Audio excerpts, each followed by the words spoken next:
Jackie Jeter, president of Local 689 in Washington, D.C.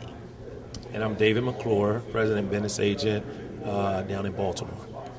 Tell me what you've learned over the last 4 days that you're going back to your members with. That in order to be successful in the, I'll say, attack that all of us are facing, whether it's budget, whether it's lack of funding, no matter what it is, service cuts, we have to incorporate our plight with the plight of the passengers. In order to do that, you have to get involved from the ground up with those that have a vested interest. What are you facing in Washington in terms of service or cutbacks or service cutbacks or raising fares?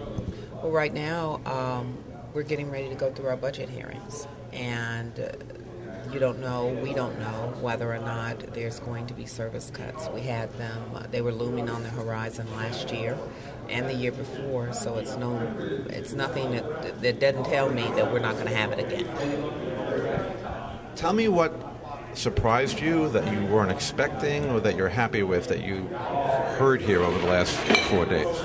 Well, one of the things is that, I've noticed that there are a lot of other groups that are out there that have the same concerns and problems that we're faced with. One thing I realized is that with transportation as a whole, you have where everybody's looking at the same way, like transportation is the backbone of America. I mean, without transportation, America would just completely stop.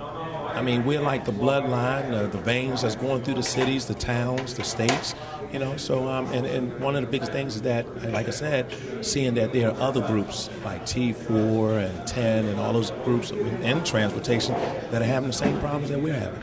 Explain T4 and 10 for the viewers. Well, T4 and 10 are other organizations that are out there that are specifically targeted like transportation and other things like, I'm trying to remember all the things that we have. There's so many groups out there now. But they were actually just dealing with transportation as a whole. And you're telling your members what when you get back that they didn't know? And also, what are you asking them to do? Get involved. Going forward. Get involved. How?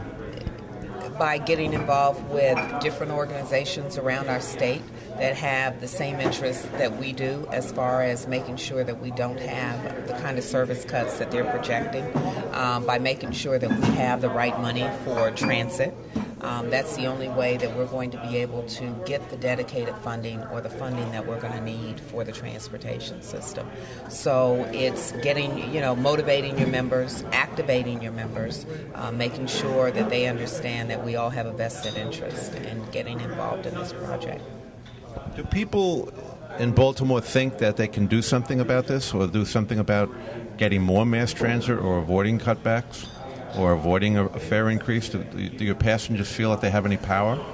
Yes. Believe it or not, we definitely have the governor. We have senators in Congress that are pro-transit.